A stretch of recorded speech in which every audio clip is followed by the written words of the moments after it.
Welcome to Java tutorial. इस tutorial में हम लोग जावा का जितने भी कॉन्सेप्ट है so one by one will study about that. तो पहले हम लोग क्या करेंगे ना, इसका जो इंट्रोडक्शन पार्ट है वो हम लोग कवर करेंगे। एंड इन दिस इंट्रोडक्शन हम लोग कवर करेंगे what is Java, why Java, then what is the history of Java.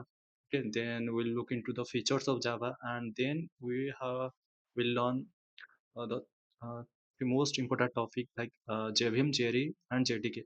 सो इस सारा टॉपिक को हम लोग कवर करेंगे। सो लेट अस स्टार्ट। सो पहले देखते हैं कि what is Java. Okay, so as I have already mentioned, Java is a high-level object-oriented programming language used for building platform-independent application. इसका मतलब क्या है कि जावा एक हाई लेवल लैंग्वेज है, right. And also I have mentioned object oriented programming, मतलब ये OOPs concept को फॉलो करता है, right. OOPs means object oriented programming. उसके बाद मैं मेंशन किया हूँ कि it's platform independent application means जो भी कोड हम लोग लिखेंगे वो कोड पहले क्या होगा ना, बाइट कोड को कन्वर्ट हो जाएगा, राइट। तो बाइट कोड कन्वर्ट होने के बाद जिसको हम लोग कहते हैं कंपाइल्ड कोड, उसको हम लोग किसी भी सिस्टम पे रन कर सकते हैं। ऐसा नहीं है कि मैं अगर अ, मेरा सिस्टम में इसको एक जावा कोड कंपाइल किया, रन इसमें ही करूँगा, ऐसा नहीं है। उसी कंपाइल्ड कोड को लेके मैं कहीं भी किसी का सिस्टम में भी रन कर सकता हूँ, उसका मतलब वही है। एंड सेकंड टॉपिक है इसका why Java. Okay, so you must know ना व्हाई जावा, बिकॉज़ उसी टाइम और भी तो बहुत सारे लैंग्वेज होगा, देन जावा क्यों है? तो इसके बारे में थोड़ा जानते हैं। So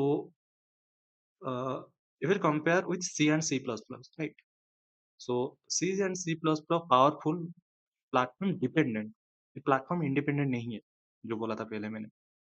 required recompilation for each OS, means कोई भी ओएस में अगर हम लोग रन करना चाहेंगे सी एंड सी प्लस प्लस का प्रोग्राम, देन हमें वहाँ पे पहले कंपाइल करना होगा, देन रन करना होगा, लाइक। बट जावा में ऐसा नहीं होता है। जावा में किसी एक सिस्टम में अगर आप कंपाइल्ड कर दिए, आपके पास कंपाइल्ड कोड है, उसको लेकर आप कहीं भी रन कर सकते हैं। And then second thing is manual memory management, made program error prone and insecure. Okay, so and third point is complex syntax. Yeah, so जावा कैसे सॉल्व किया है सब, पहला बात बताया कि जावा, पहला ए पॉइंट है कि Java platform independent, right. Second thing is memory manage करने के लिए जावा का एक कंसेप्ट है garbage collection, right. And third one is complex syntax, या। And because of oops it is easier in Java. Okay, then हम लोग Python के साथ कंपेयर करेंगे, right. So as I have already mentioned, easy to learn but slower at the time. Okay, Python easy है क्योंकि syntax बहुत concise होता है, बट रन करने के बाद ये बहुत टाइम लेता है as compare to Java, right. It's not suited for large enterprise application. Okay, आप लोग देखे होंगे बहुत सारे जो एप्लीकेशन होते हैं एंटरप्राइज एप्लीकेशन, वो प्रेफर करते हैं जावा क्योंकि जावा फास्ट है, but Python, right. And third point is small talk other op language, जितने भी अदर लैंग्वेज है तो उसके साथ अगर कंपेयर करेंगे, right, purely object oriented but lacked speed and strong typing.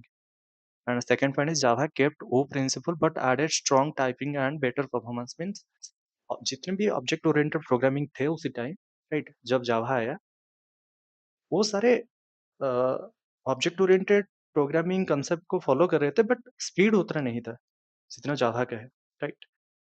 And same also objective with objective C, like object oriented based on C. This is a programming language. Okay, so I have mentioned what mentioned here, but platform dependent and less portable. This language is platform dependent and it's less portable. Okay, in short, अगर मैं बात करूँ इसके बारे में, Java was created to be as powerful as C++, as portable as interpreted language, and more secure plus internet ready then existing version.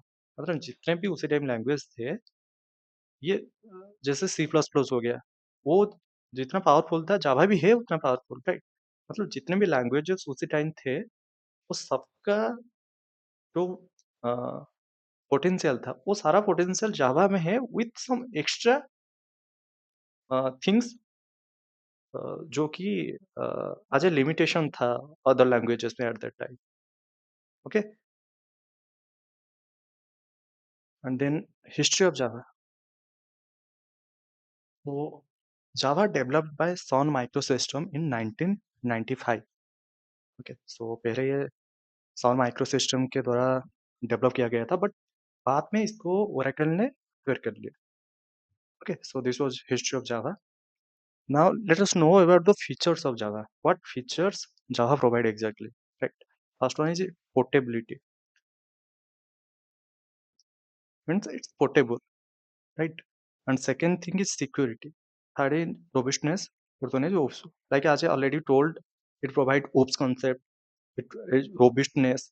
Okay, and it's secure. Secure. Why it is secure? I already told you. Right. Portability मतलब कहीं भी अगर हम लोग system में Java program लिख रहे हैं, उसका कंपाइल्ड कोड लेके हम कहीं भी उसको रन कर सकते हैं। So this was all about. And next topic is all about the JVM, JRE and JDK. So let us know what are these three. Okay, so they mentioned here JVM runs Java bytecode, right? Then JRE includes JVM plus libraries. JDK includes JRE plus tools for development. Okay, that means JVM is a subpart of JRE. JRE के अंदर JVM आता है, right? And JRE JDK के अंदर आता है, right? JVM में क्या होता है, जो बाइट कोड है हमारा, right? वो बाइट कोड JVM में रन होता है, right?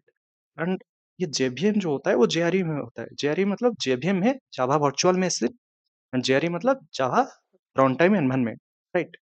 इसमें क्या होता है ना, JVM होता है, देन कुछ एक्स्ट्रा लाइब्रेरी जो कि जो बाइट कोड है उसको रन करने के लिए चाहिए होता है, वो रहता है जेआरई में। And JDK mean Java development kit.